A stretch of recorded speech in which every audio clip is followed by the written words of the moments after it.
Hello and welcome to another episode sa Kalambag! So, syempre, before natin simulan ang ating episode for today, magkamustahan muna tayo. So, let's start with, sino ba? Si Ate Daisy. Ate Daisy, kamusta ka naman po ngayon?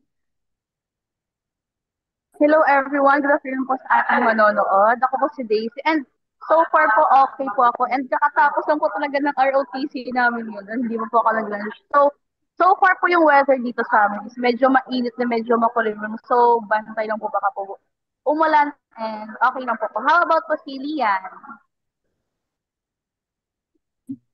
Hello, thank you Ate Daisy. Siyempre, maaraw ngayon. Ewan ko kung pansin sa ano ko, yung ilaw kasi nasa tabi ng bintana.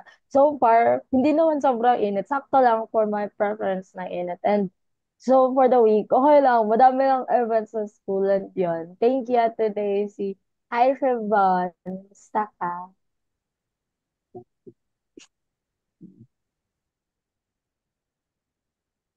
Nakamute kaya ta si Von. Ay, Diba? Nakamute ka. al- ayan, sorry. So, ayun, ito, kakatapos lang actually ng swimming training ko. So, like, grabe yung sunog ngayon, lalo na tutok ang init dito rin. And actually, very excited ako sa topic natin today kasi involved siya about teachers and also sa experience ni Kuya Oo. Akim, which very, yan, exciting yan. Okay, so syempre, kamustahin naman natin si Kuya Akim. Of course, no, okay lang naman kahit nanilindol kami kahapon. Oo, kahapon ng alas 9 ng alas 7 ng gabi, oo. Pero ganun pa man, ligtas kami, oo. And of course, yung mga kabataan natin dito na nag-aaral. And I'm very happy that our the city government take an action regarding on this. And of course, yung mga kabataan ay tiniyak na nakauwi ng ligtas, no? Kasi nga, napakadelikado rin na. And of course, para siyang deja vu because way back 2019, October din noon, nung lumindol dito sa Kidapawan City, na na parang yung naging symbol niya is yung parang ano, yung building na 5 story na ano, gumuho. Yun yung parang ano, bumalik sa aming mga alaala. O yung mga moment na sa school kami, gano'n. Pero gano'n pa man, napagtagumpayan din naman. And of course, tawag nito, pray for us here in Mindanao. Kasi nga, di ba, parang talaga yung Mindol medyo ano talaga no, medyo nagte-trend na naman ulit. Pero gayon pa man sana'y maging ligtas ang lahat, maging ligtas ang buong community. And of course, no, tuloy-tuloy pa rin sa laban ng buhay. Ayan, back to you, Sian. Kamusta ka naman? Okay, so I'm really, really happy po, Kuya Akim, na ligtas naman po kayo dyan despite the 7.6 magnitude po na earthquake dyan sa Mindanao. So, as for me naman po, I'm feeling okay din naman po. Medyo masakit lang yung ulo, pero kaya naman kasi this past few weeks, medyo marami rin pinapagawa. So, ayun. And as Ate Shibone said kanina, ang ating topic for today is Teachers Day pa rin. So, syempre, hindi naman iisang araw lang natin sinaselebrate ang Teacher's Day, kundi isang buong month ng October. That's why we're back with the topic na Teacher's Day. And this time, we're going to focus dun sa Let Journey ni Kuya Akim. So, for the recap, I'd like to ask Ate Lian. Hello, hello, hello. For the quick recap ng part 1 natin, ang title ng episode pa rin is Buhay Guro, buong pusong naglilingkod para sa kabataan. Siyempre, nagkwentuhan tayo dito kung ano yung mga naging experience ni Kuya Akim. Binihagi niya sa atin ano yung mga karanasan niya, tsaka yung mga pagsubok na naranasan niya na bago mag-take siya ng licensure exam for teachers o LET na tinatawag. Siyempre, ngayon naman, itutuloy natin ang kwentuhan bilang pagbibigay-pugay sa mga guro ng tunay naglilingkod ng buong puso. Take it away. So hello po ulit sa inyong lahat. So nasabi na po nga ni Lian, yung ating mag-uusapan ay ipagpatuloy po natin ang napag-usapan natin noong nakaraang Sabado. Pero magpo-focus po tayo sa journey ni Kuya Akim, yung mga hamon na hinarap niya, yung mga reviews, rammings, bago siya mag-take ng licensure exam. So, hindi po kami graduate at malayo pa po kami lahat sa pagkuha ng exam. Pero sa Kuya Akim po ay tapos na pong kumuha ng exam niya. Kaya, tanungin po natin kung um, kung ano po ba yung pinagdaan ni Kuya Akin bilang isang estudyante at bago po siya nag-take ng LET. So, Kuya Akim, unang tanong ko po sa inyo, Kuya Akim. So, sino po sino po or ano po yung nagtulak po sa inyo para kumuha po ng kursong edukasyon po, Kuya Akim? Ayan. No, maraming salamat, no. So, naalala ko tuloy, no. Sorry na mayapa na to siya si Ma'am Blessy Joy Balatico. She's our guidance counselor in our school. And yun kasi, college kasi that time of, yung yung pag-enrollment namin ng college, naalala ko ng pandemic, so online. So, halos lahat worried, ano kukunin nila sa college kasi nga online, no, ganon. So, actually, my mom push me to take, ano pala, ano tawag nito, accountancy, yung mga business related na course. Kasi nga yun, parang kada kasi kapag nasa office. Oo, oo. Pero sa akin kasi, syempre na-explore ako, no. Ayun nga, advice sa akin ni Ma'am Blessy na, um, kumuha ka ng kurso na talagang galing sa puso mo. Yung parang deja vu na nakikita mo yung sarili mo sa work field na in the future kung saan mo gusto mag-work gano'n. So that time no, sabi ko kaya sa accountancy, ayun, accountancy, lakad-lakad ako doon sa mga bangko, para di ko naman feel. Yes, hindi ko feel. Then after that, di ko talaga siya feel, parang ewan ko, bahala kayo dyan, gano'n. Tapos nung nasun ako sa school, of course, student leader ako way back when I was in high school, lagi ako sa school. So parang naka-influence din siya sa akin, which is nakita yung sarili ko na nagtuturo, na gumagawa ng mga paperwork sa mga sa school, yung mga bata, nagtuturo sa mga bata, ganon. So, okay, nakita ko, parang ito talaga yung para sa akin. So, that is why, yun yung kinuha ko, education, no? So, ang maganda din doon, no, minotivate din ako ng dating principal natin naman ng National High School, none other than Ma'am Cheryl Aisaria. Hello sa iyo, Ma'am. So, Lord, minotivate niya ako na, oh, maganda mag-teacher ka, ganun, ganun. So nag-teacher ako. So, kaya napadpad ako sa kursong ito. So, ayun, I think sa inyo din naman, sino senior high sa inyo, taas kamay? Parang ganun lang, oh, senior high. Isa, dalawa. Senior high ka rin, Shibon, no? Sino sa inyo, Daisy is college. Ayun, taas kay kamay ha. So, sino sa inyo dito ang nag-senior high dahil na pag-usapan ng barkada?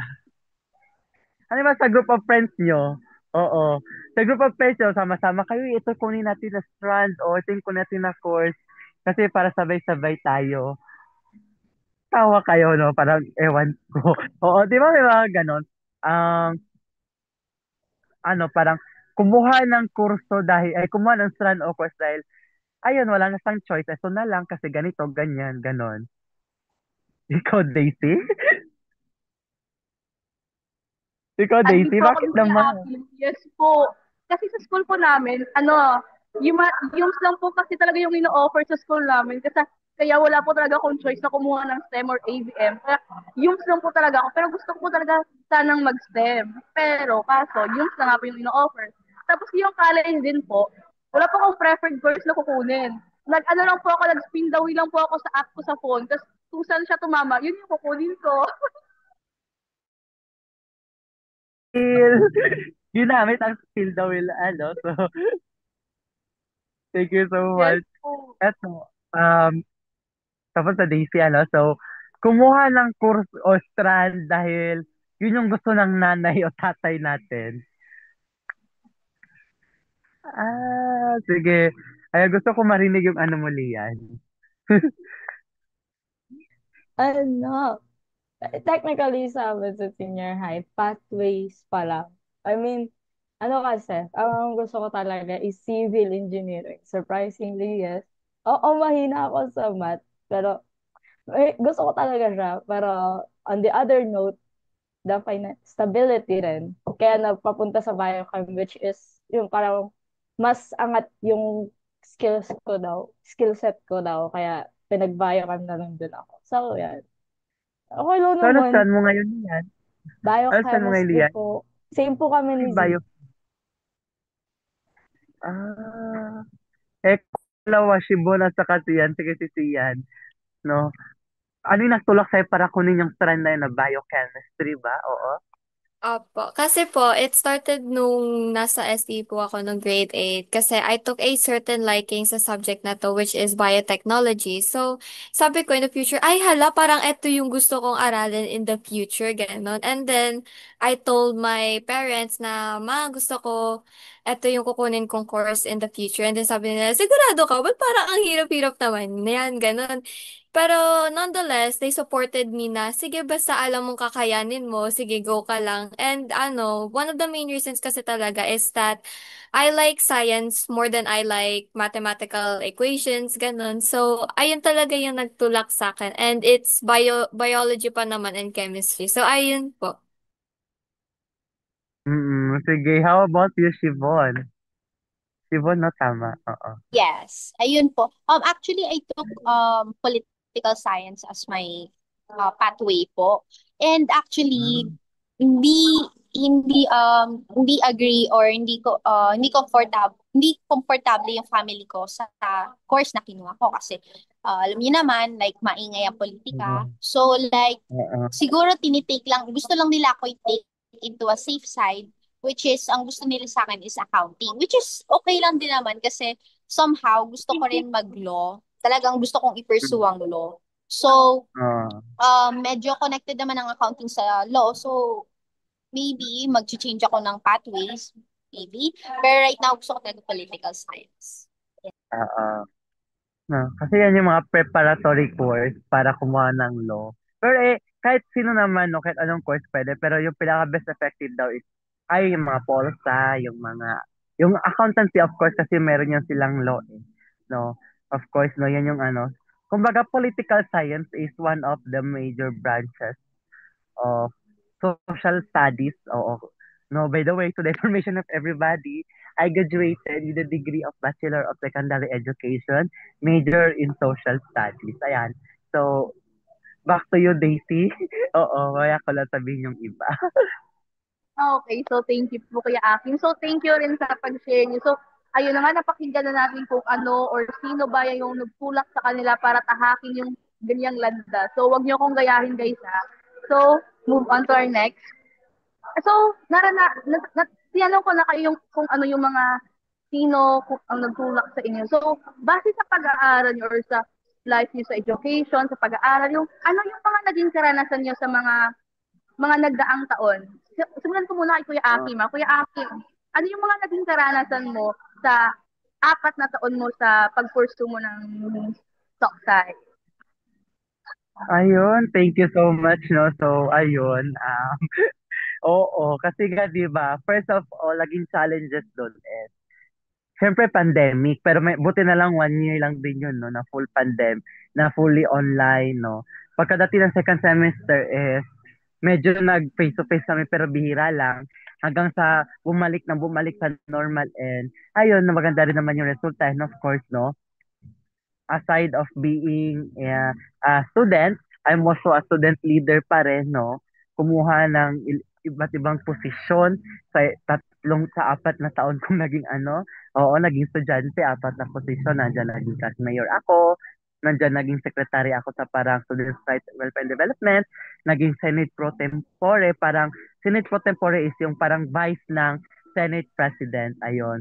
Dahil ang si such type, pagka fourth year ko, bumaba ako as Vice Governor, no, ng college namin. So, naging maganda yung journey ko, no, parang, although sabi nila na, kailangan maging ano ka, tawag nito yung parang achiever na talagang yung grades is maintain mo yung uno. Basta kasi 1.0, 1.25, 1.5, 1.75, mga 90 to 100 yung equivalent yan na grade.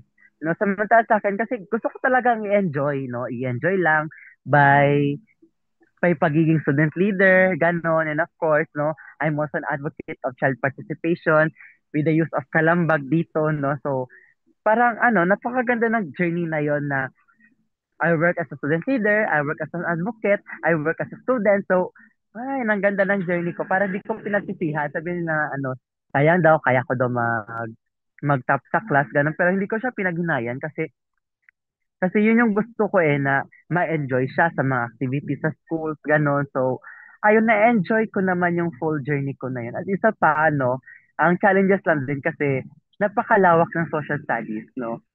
Ang equivalent yan sa high school, yung araling panlipunan. Oo, napaka-broad siya, yes, of course, no? And isa pa, something for me, medyo delikado siya for in the way na, syempre, may pol-sci kami na subject, no? And nasubukan naming sa final term namin, nag-solve kami ng kaso, no? With the use of essay writing. Yes, labanan ng revised penal code. Ayun. So, oo, memorize ko. Lahat ng, natin, memorize namin yan dati, yung revised penal code. Tapos, meron pa yung world history na napakalawak. Ayan, may world geography pa. Kasi sa six branch ng social studies is we have the history, anthropology, sociology, economics na may solving, pol-sci, and geography. So, anim na yan. Yan yung yan yung mga branches, mga subjects na madadaanan namin sa 4 na taon. And of course, no, dumating na yung FS, yung field study. I don't know kung meron ba dyan. Yung mga students sa universities na pupunta sa schools, sa DepEd schools, una-una is mag-observe pa yan sila. And pagka second semester na yan nila is, pupunta na yan sila, de-deploy na sila para mag-internship o yung mag-practice teaching na sila. I don't know kung may nagpa-practice teaching ba sa Lagro High School. Meron ba? Yung parang mga estudyante sa university, wala. Kasi, depende ka rin kasi yan sa state universities kung saan sila magde-deploy. Based kung saan mas malapit yung estudyante. So, for example, malapit ako sa isang high school. So, possibly, doon ako i-deploy kasi nga mas malapit sa bahay. So, ganyan way na. Pero depende pa rin naman. Depende pa rin naman sa dami ng estudyante.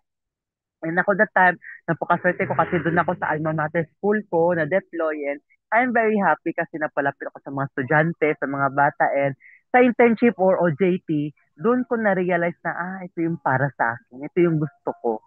Kasi nga, naramdaman ko yung mga bata, gano'n, na normal lang na may matigas ang ulo, normal lang na kumbaga, sa isang family may black sheep talaga, sabing gano'n. So, syempre sa STE parang wala naman yatang ganun. Pero try nyo dun sa regular class. Oo, doon. Yes, the-experience ko yan. Pero yun yung pinaka gusto ko kasi nga di ba? Na-challenge yung pasensya ko, yung yung parang haba ng energy ko, na-challenge lahat. So nakaya ko naman din. After nun, graduate. And I'm very happy kasi di ba tawag nito.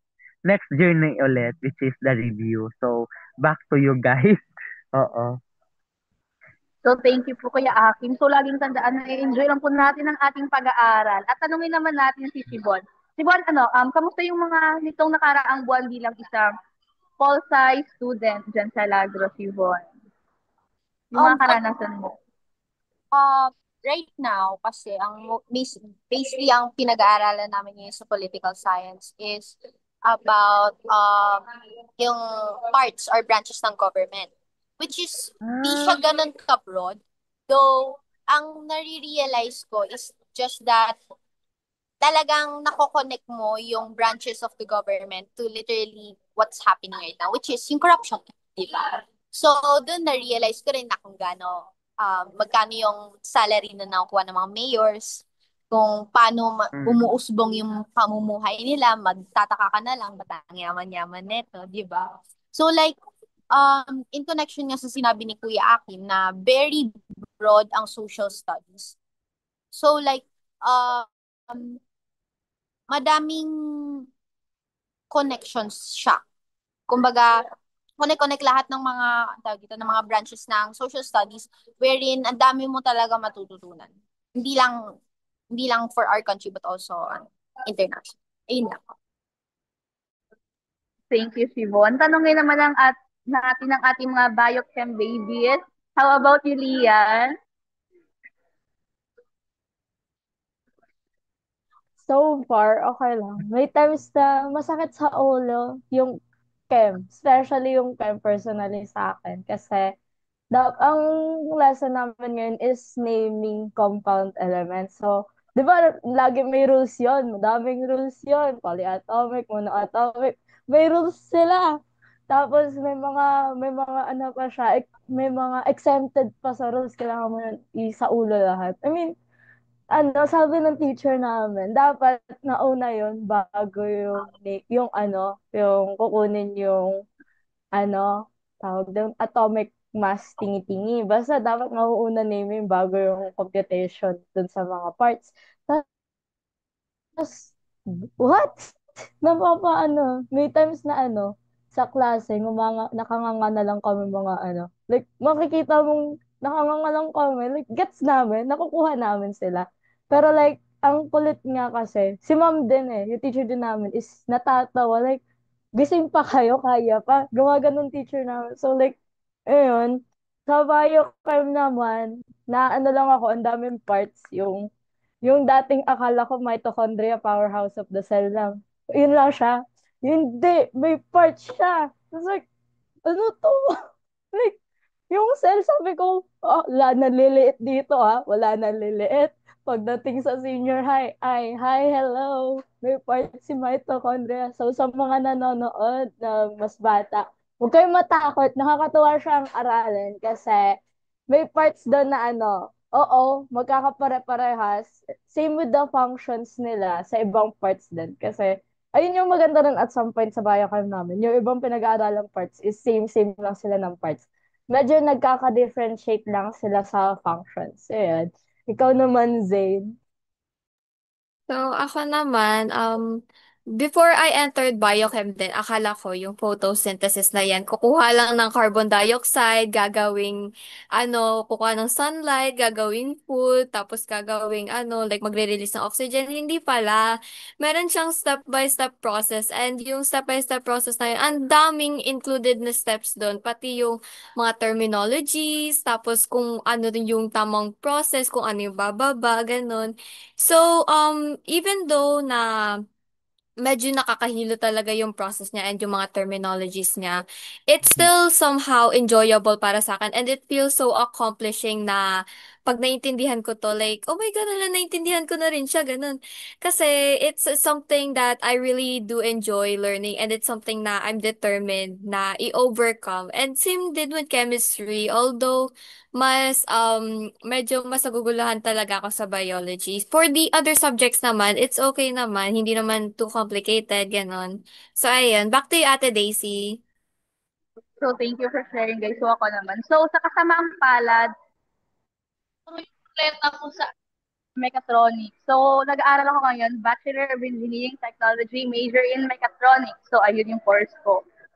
So, sa ngayon, parang siya, roller coaster.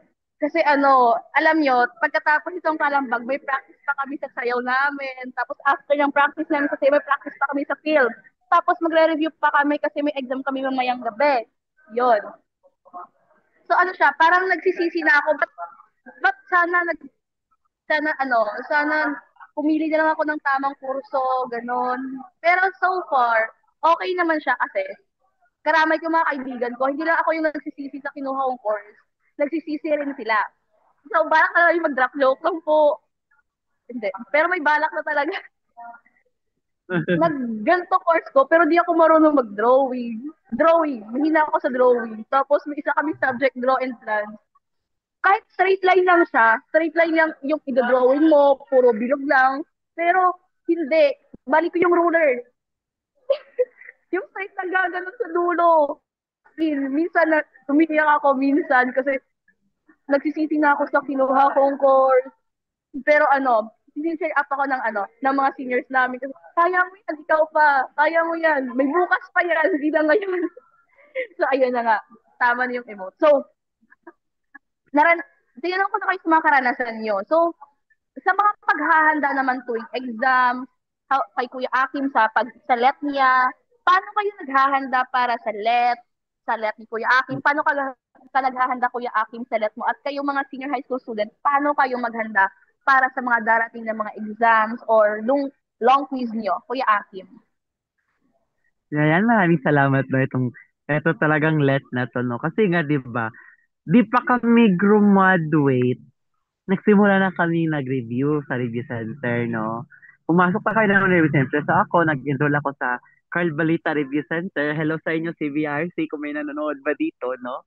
Mga taga Carl Balita Review Center, mga dating estudyante ng Carl Balita Review Center, ayan, no? So, um, siguro internship pa lang, nandun na yung plano kung saan kayo magre-review, kung kailan kami magte-take ng, kasi napaka-importante yan eh, na ano, siyempre licensure examination yan, lisensya mo yung nakataya dyan, so kailangan mong ano, ibigay yung 100% full best mo. The reason then why I don't want to to aim my grades high kasi alam ko kung paano ako magiging obsessed. Alam ko nga na maaring ma-obsess ako na parang ayaw mo pabayaan ko sa sarili ko at yan yung nangyari sa akin ngayon sa LET. Oo. But before that, no, um, sa amin kasi, may review kami twice a day face-to-face din. Yung major subjects namin is weekends. Kumbaga, yung pinag-aralan nyo, noong 4 na taon mong nasa ano ka, nasa college ka, parang i-recap yun lahat. Of course, nandyan yung professional education, yung prof ed namin. When we say yung prof ed, ito yung subject na kung saan yung mga teachers lang, yung mga pang education na ng subject, how you handle your students, how you deal with this kind of situations once you are in the field, gano'n, teacher-related ano siya, subject. Nariyan niya yung mga yung ine-exam ninyo, hindi yan basta-basta na gagawin lang ng kung ano yung trip ni teacher. May babasihan yan. Meron kami tinatawag na tables of specification na kung saan na naka-base doon kung saan kami kukuha ng ituturo na yung questions na lalabas sa exam based din doon kung gaano siya katagal na ituro, gaano rin siya kahaba na ituro, ganon, at saka yung topics din, and saka may mga criteria din yan na sinusunod. Kaya, kung akala lang dati ng mga karamihan na, ay, madali lang gumawa ng quiz, pero yun, sa totoo lang, hindi talaga. Kasi marami kaming dapat kino-consider yun. Hindi yan basta-basta. Even the choices, hindi pwede na sa choices, agad-agad makikita mo yung tamang sagot na ano, of yung 3 choices is madali, parang halata na mali yung sagot. I don't know, taas ang kamay if naka-encounter kayo ng isang situational na question, especially sa ESP na tingin ninyo tama lahat. Taas ang kamay kung may na-encounter kayo niyan. Tama lahat, but you have to choose the best. Kung ano yung pinaka-the best. Oh, yun yung nangyari. Ganyan yung nature ng questions na-encounter namin during our let na napakahirap niya, tawag neto, kailangan mo talagang busisiin, di ba? Saan pa dito yung tama? O, ganon. Kasi situational, tas meron pa yung mga questions na akala mo isang sentence lang, tapos yung choices, one paragraph. Na-encounter nyo ba yan? Taas ang kamay. Oo, no? Na-encounter. Sige. O, ganun yan. ESP, ganun. How much more sa AP? Talagang ganun talaga yung labanan. Kasi nga, hindi pwede. Kasi, alam natin, no, is more in memorization lang AP na sino ang sino ang pumatay kay Magellan, mga ganun-ganun lang. Pero ngayon hindi na. Bakit? Paano? O ganun na yung mga questions na labasan. So, whew, pero at least kinaya rin naman, of course, no? Sa review center naman, ayun, tinuturo rin sa amin yung general education. May English, may math, may ethics man yan, may science, no? May Filipino, no? Halo-halo na yan, no? Bakit may general education? Kasi nga, once na mapunta kami sa field, we cannot guarantee or we cannot expect na yung subject na nahawakan namin ay major namin.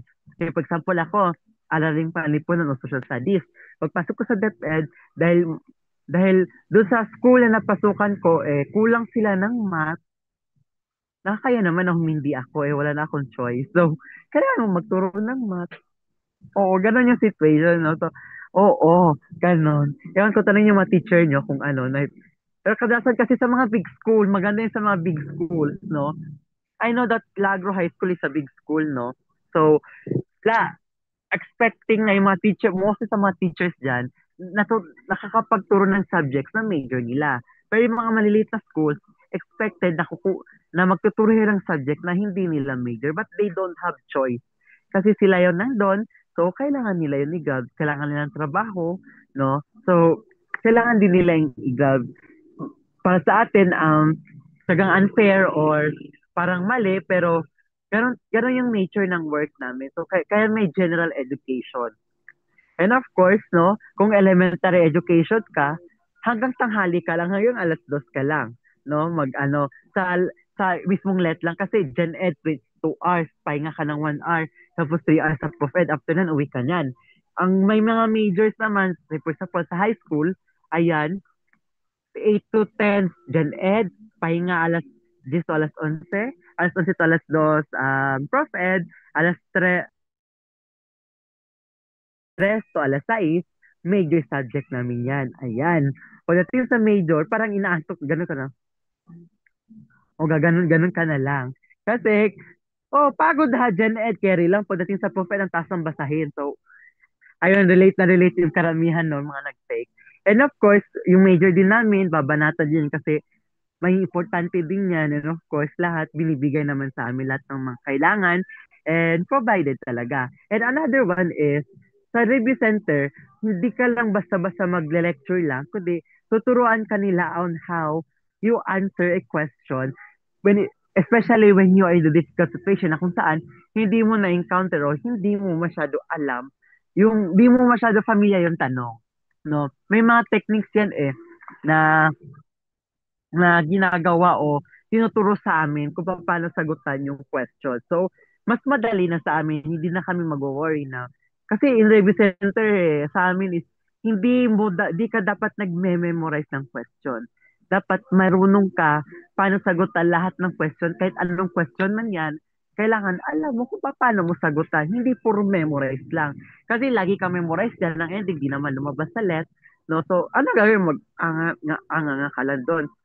So, ganon. And sa preparation din, mahalaga din yung focus, yung mental health, saka yung time frame kung paano ka mag-review. No, para sa akin, no, carry naman siya, pero muntik nang hindi kinaya ng katawan ko. No, from 75 na kilo, syempre medyo ganun pa yung ano ko, yung muka. Pero ngayon, tingnan nyo, lumiit, ganon. Parang tumaas-taas yung leg ko. Talagang laki ng pinayat ko. I think nasa 55 to 60 na yung kilo ko ngayon. So,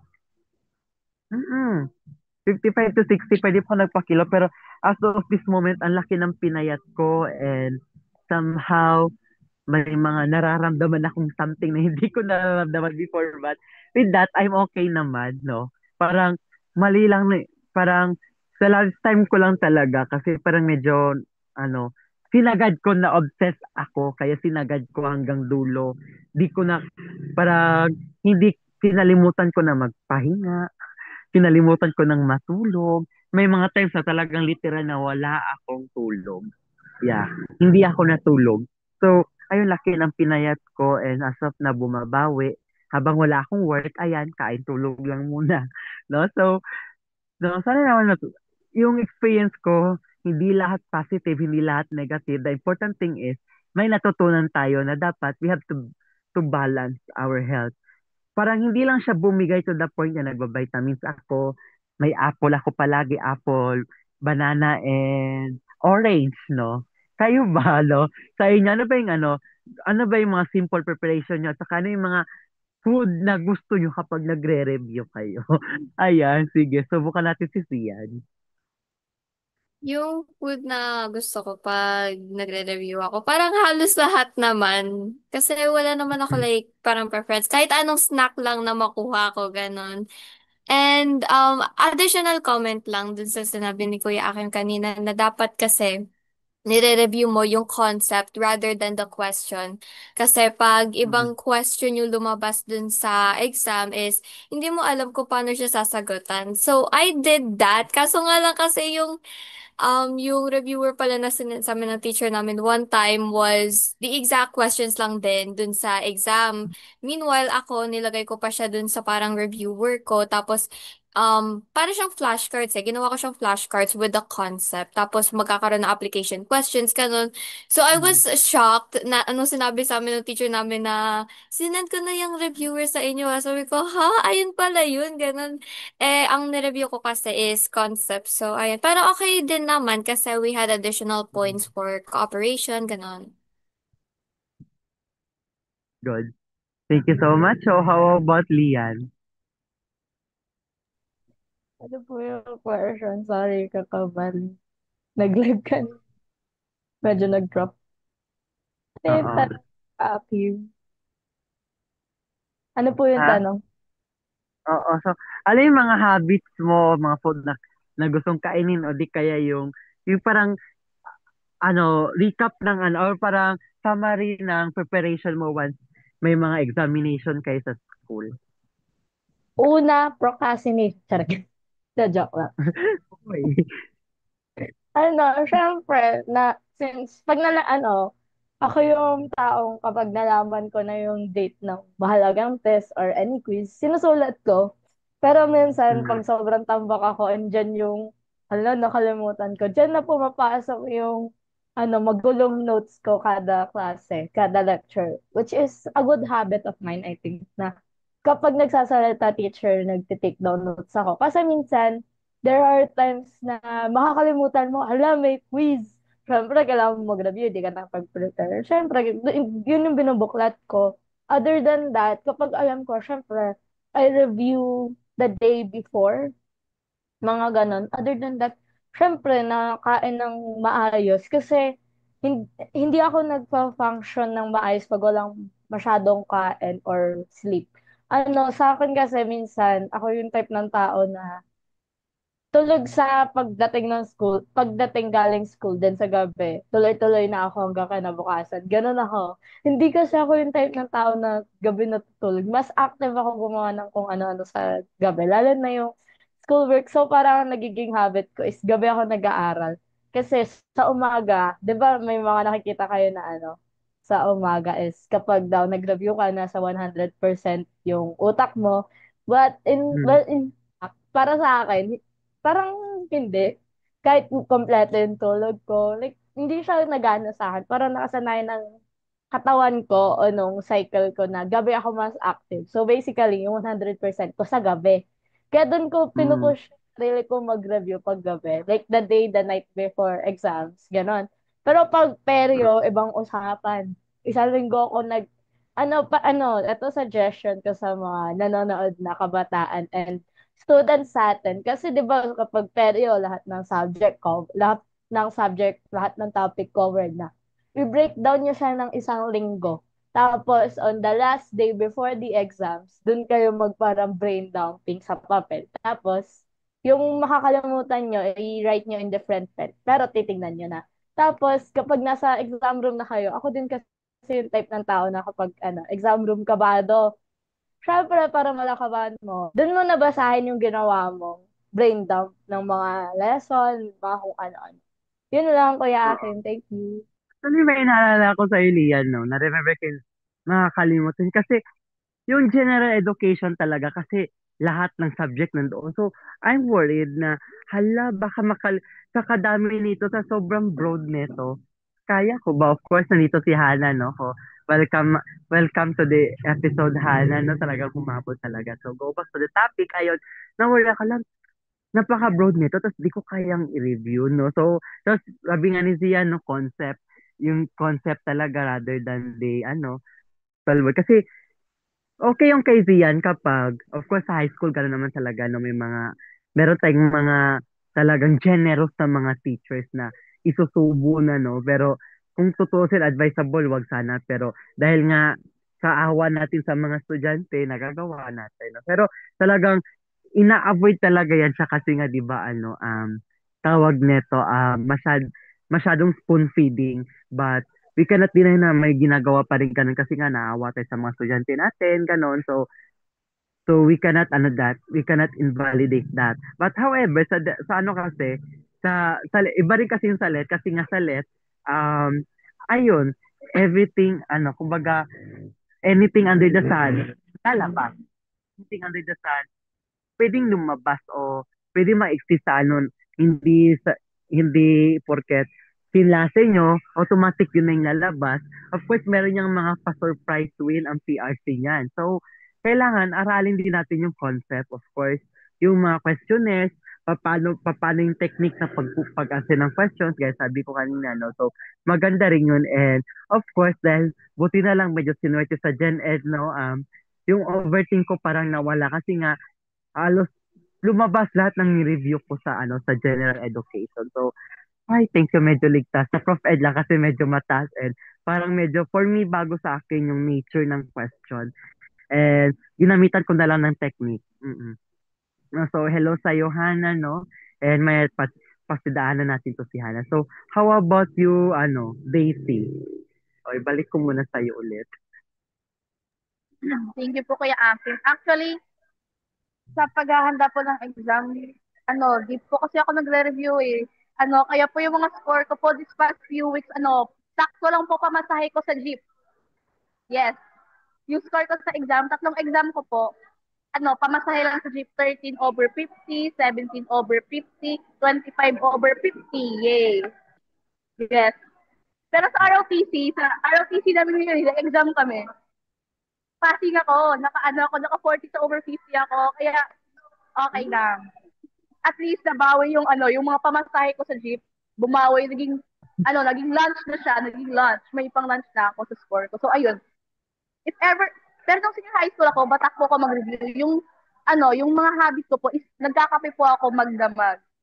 Kape, tas Mm, naluan ko lang Monster. Pero wag yung gayahin yun kasi masama yun. Nagkakape po ako kasi mas nakaka-focus po ako sa pagkakape habang nagre-review kasi doodle sa kabilang kamay, gano'n, habang nagbabasa ng mga notes.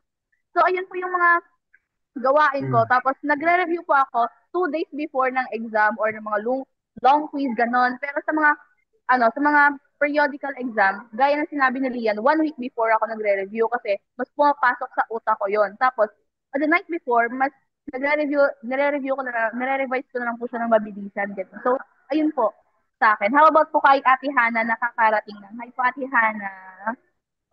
Oo, Hana, ano yung mga ano mo, yung mga tawag nito, yung mga hobbies mo o di kaya Nakahanda. naman, yung mga kinakain mo while naghahanda sa isang examination. Yeah.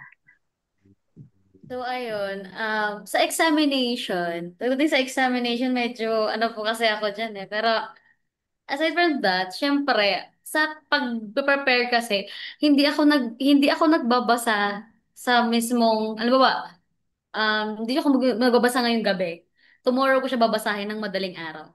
Kasi yung pag mas fresh, mas mabilis ko siya matandaan.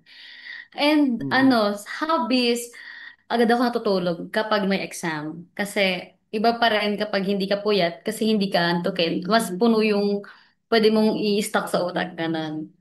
And pagdating naman sa Mm. hobbies pa, mas kumakain ako ng more sweet. Kasi meron akong hindi ko alam kung ano Ah, ba. Basta meron akong kinasanayan sa sarili ko na kapag nagbabasa ako, kumakain ako ng matatamis. Anything basta matamis.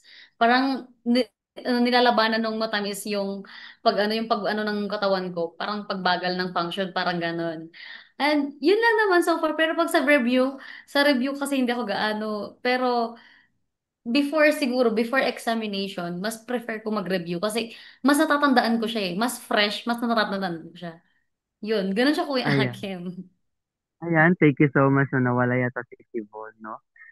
No, sige. So, ganun pa man, no? So, okay, balik na natin kay Daisy, no? Kasi tawag nito. Konti lang talaga yung oras natin for today. And, of course, kaya nga sabi, di ba, mahal, additional ko lang, mahalaga na talagang, hindi lang talaga yung nature ng question yung pag-usapan, yung concept na rin. Kasi nga, halimbawa neto, no? Ang alam na, di ba, of course, alam natin lahat, unang presidente ng Pilipinas, o Emilio Aguinaldo. Pero yung lumabas sa pre-board, syempre ang saya kung may nabasa akong who is the first president. Pero ang lumabas of Indonesia. Syempre, ha? Oo, yes. Una, first question yun ha, first question. Parang natawa kayong lahat ha, tinawanan niyo ako. So, ha? Okay. Ganon. Tapos, syempre, lumipat naman ako sa pinakalikod. Try ko nga 150, number 150. What is the longest river? No, kung Pilipinas, Rio de Cagayan o di kaya yung Cagayan River. Pero pag in the world, of course, nandiyan si Nile. Ay, so, pero in South Asia yung tanong. What is the longest river in Southeast Asia? Huh? Alam nyo, yung dalawang yon, dama-dama ko na lang, dinama ko na lang, ito siguro feel ko ito yung sagot. Yung dalawang yon natama ko. Oo, dama-dama lang. Oo, nalala ko. Just, di ko alam to, di ko to na-encounter. Kaya after nun, longest amount, highest mountain in Southeast Asia, dinano ko na. Lahat na, ang broad na ng, ni-review ko, pero nakatulog din naman siya kahit wala ni isa doon lumabas. O, pero nakatulong din siya kasi in-apply ko siya sa lahat. No, hindi lang doon sa Asian na yun, kundi sa lahat na rin. So, may mga lumabas din naman. O, masyadong broad, pero nga, ayan na dyan na si Shibon. Balik tayo kay Shibon, no? Ano yung mga hobbies mo habang nag-i-study ka? Habang nag-prepare ka sa isang examination? Oo, ano yung mga Ay, hobbies mo? ayun. For me, meron akong three things na ginagawa talaga. Pag kunyari may exam talaga or may upcoming quiz. Yung una ko is, di ba, syempre, obviously naman, may kinig ka talaga sa teacher mo. Kasi, ano naman yun, common sense naman yan para may matutunan ka. As well as that, yung number two ko is mag-take notes kayo talaga. Ko, Mm, ayun nga, aside from listening to your teacher, I feel like taking notes also is important. Like, makakatulong talaga siya. Dahil na kung makakalimutin ka, like, big help din talaga siya. Then, yung third ko, ayun na nga, when going sa may exam na kayo or quiz or written matters, yung gaya sabi ni Kuya Akim, which is maging stereotypical kayo. Lalo sa mga situational questions, maging stereotypical kayo kung ano sa tingin niyo yung talagang tamang-tama. mm. Ayan, back to you, Daisy. So, ayun na nga. So far, kulang talaga yung oras natin, everyone. So, Kuya Akim, ano po yung maipapayo niyo po sa mga nais maging guro at sa mga kabataan, sa mga college students po na balak pong mag-take or mag-take po ng LET po sa March 2026 po, Kuya Akim? Yes, thank you so much. No? So this time, this is not just about for LET, but for all students na kukuha ng licensure examination. Una, no, huwag tayong magpaniwala sa sinasabing may leakage. Alam niyo yung leakage? Kasi sa board exam yung parang, ah, kasi PRC, no, yung talaga namamahala sa sa mga licensure examinations, no? Kung ano naman, kung CS naman is yung Civil Service Commission naman. Then, pero yung sa ano naman, yung sa mga LEP o sa other professions na may licensure examination, which is, ano na mamahala na is PRC. Ayun, maraming lumalabas na, yung Regisente na yan, may ano yan, may leakage yan. Oo. No? So, ewan ko sa iba, bahala kayo dyan. Basta sa amin, nagarantiya ko na wala talaga siyang leakages. Walang leakages to the point na, kung may leakages sana, di, saya sana namin kasi lumabas yung Prof. Ed. Wala nga eh. No? So, kasi may nahuli last time, share ko na lang to, no? Um, Kinabukasan, after ng examination, may balita na may isang prof na nakulong o nakasuhan kasi nga pinicturan niya yung yung questionnaire doon sa test paper, which is yung Prof. Ed pa talaga. Pinicture niya sa CR tapos nahuli siya, ayun. So, ngayon dinemanda siya ng PRC. Ang nangyari yata sa kanya is kinunan siya ng lisensya, no? So, di ba sa simple pagkakamali na yon, no? Um, mura lahat ng pinaghirapan mo. Lisensya mo na ilang taon mo pinaghirapan, no? So natanggal ka pa sa profession sa pagkakamaling yon, no? Kasi nga talagang binamanatili ng PRC yung credibility nila na talagang hindi sila nagli-leak ng questions. Kasi napakahirap nun na napaka-unfair din. So, we need to be fair. Nakita ko naman na naging fair yung examinations na yon.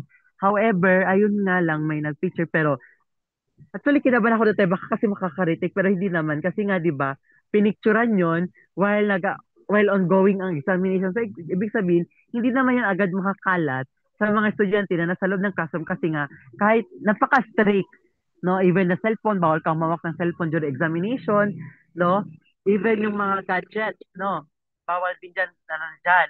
So ilalagay yan sa specific place na kung saan ayun na sabihin na nila na malayo sa ano kasi iniwasan nila na may mga ganong incident, no? So mahalaga yung credibilidad ng examination sa kanyang nature na examination. Pangalawa naman is yung mental health. Try to, no, or we must maintain our mental health, no? Or kung siguro na, no, masyado kasi talaga tayong pressure, especially sa akin na obsessed talaga ako na even though last 20 days ng examination, doon pa talagang nulit ko pa yon without knowing na tawag nito yung health ko naapektuhan na. So that is why it's very important that we must maintain our health o kahit magpuyat tayo mga 2 weeks before the examination, go, banatan mo na yan. Kasi kung tutusin, nasa mind na natin yan eh. Nasa mind na natin yan eh. No? Na-try niyo yung parang, ay, familiar na encounter ko to. Then, mafe-feel mo, parang, taas ang kamay kung na-feel nyo to na ano, na, na familiaran kayo dahil nga na klase to sa inyo and pero ayun parang nagdadalaw kay sa answer pero yung pakiramdam nyo parang yung tinuturo niya yung isang answer which is yun yung tama pero sa atin kasi minsan nagtatalo ka na-encounter nyo yun nasa examination parang nagtatalo yung isip at saka puso nyo na minsan sabi nila you must follow your heart kasi yung heart pag pinakiramdaman niya yung questions parang alam niya na naklase ito yung sagot. Na-try nyo yun, taas ang kamay ko na-try nyo yun. Ganun lang. O, di ba?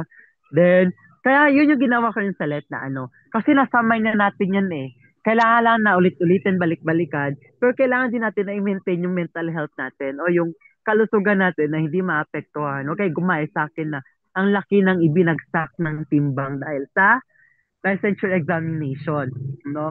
Siguro kung makahanap ako ng trabaho, balik ulit yung katawan ko kasi may trabaho na ako. So far, wala pa eh. No? Yun din yung mahirap, no, after ng let kasi September, tapos na yung mga hiring, and pagdating ngayon, pahirapan.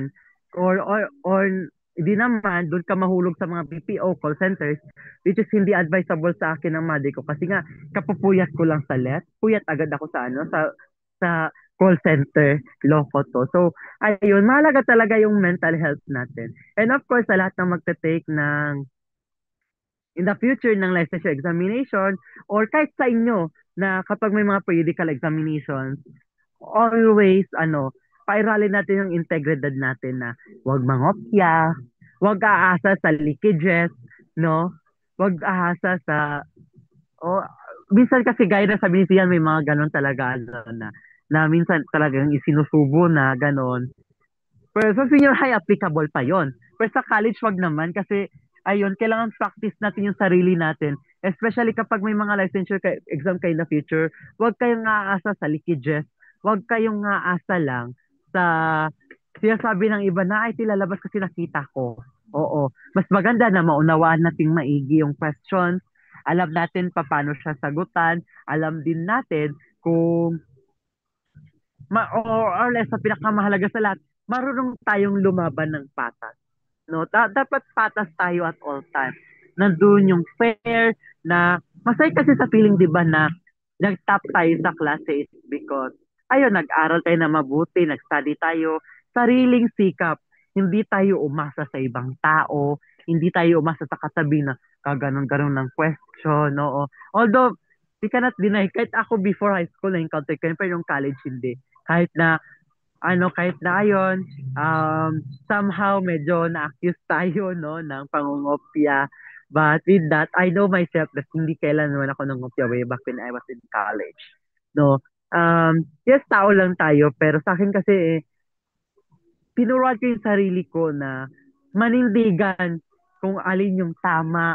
Kasi we are the role models na. And we can relate that sa current issues na nangyayari ngayon na wala na masyadong tiwala yung taong bayan sa ating pamahalaan.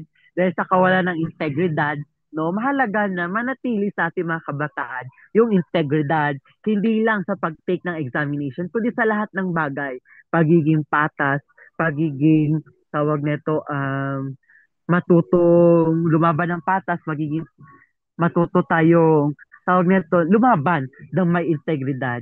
Dahil bandang huli, yung tunay na kasiyahan ay tayo rin mismo yung nakakaalam, no? Kung niloloko ba natin yung sarili natin o kung ano ba talaga yung totoo, bakit tayo nakarating sa ganyang sa ganyang kinatatayuan natin, no?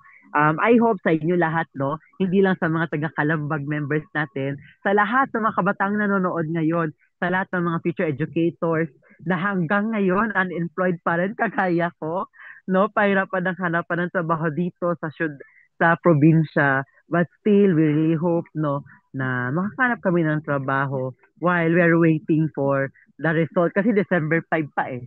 Ano pa ngayon, October pa, meron pa kaming less than 2 months na hihintayin. Di ba ang nun? Parang isipin nyo ang result, 2 months. More than 2 months pa na, hala, ang tagal. Tapos, the agony of waiting is very very kabado. Oo. So, wala kaming magawa. We must wait. And, of course, hanap muna kami ng mga kumbaga temporary work. And, ayun, laban lang. No? So, back to you guys. And, of course, no, sa panghuli nating statement to na always tawag ito, love yourself first sa lahat ng bagay. Kasi minsan, walang mag-aalaga sa atin. Wala tayong ibang asan kundi sarili lang natin. So, yun lamang guys. And, of course, God bless us all. No, so, manifesting, no, LPP for, December 5, 2025. Oh. Okay. Yes, yes, Kuya Akim. Always love yourself first and enjoy lang yung natin ng ating pag-aaral. And manifesting magtatapos si Kuya Akim. Yes. So, para po sa ating synthesis or magsasama rin po sa ating episode, tawagin po natin si Zian. Okay, so ngayong discussion natin na natunghayan natin ang let journey ni Kuya Akim, kung ano ba yung nagtulak sa kanya para i-pursue ang education. And syempre, binahagi din niya sa atin kung ano nga ba yung mga naging challenges niya the past few months na nag-examination siya, gano'n, nag-prepare siya. And syempre, alongside din nun is nag-share din kaming mga senior high school students about sa experiences namin the past few months with regard sa pag-prepare na examination, sa kung ano nga ba yung nagtulak sa amin para kunin yung pathway na yun. And syempre, para sa, i-summarize ko na yung naging message ni Kuya Akim na tama yun na dapat you should love yourself first kasi walang ibang tao ang makakapag-pick up sa'yo at your lowest point kundi ang sarili mo lang din. And syempre, kailangan in the pursuit of education, syempre kailangan pa rin nating alagaan ang sarili natin. Wag natin kakalimutan na alagaan ang sarili natin na magpahinga rin kung may time. So that's all para sa synthesis natin. I would like to ask Ate Shivone para sa ating announcements. Ayan. So, ang pinaka-last part ng ating programa ngayon, ng mga anunsyo. So, mga kaibigan, iniimbitahan po namin kayo na tutok at makisama sa ating mga programa tuwing linggo. Tuwing Sabado naman, 1 to 2 p.m., meron po tayong kalambag na mapapanood po ito sa YouTube, FB, at mapag-isip. Meron nun po tayo tuwing Miyerkules naman, 3 to 4 p.m. ang Inklusyon Now Na. Pag-uusapan natin kung paano natin maisusulong ang isang mas inklusibong lipunan. At kung interesado naman po kayo sa lifelong learning at edukasyon para sa lahat ng edad, lalo na sa mga nakakatanda, panoorin natin ang Senior City tuwing Sabado, 7 to 8 p.m. At dito naman po, inaabangan po namin kayo at naway suportahan niyo po kami sa aming mga pagsasama at sama-sama tayo sa kaalaman, pagkakaisa at inklusyon. Yun lang po. And doon lang po nagtatapos Doon lang po nagtatapos ang episode ko ngayon ng Mhm. Kalambag. Maraming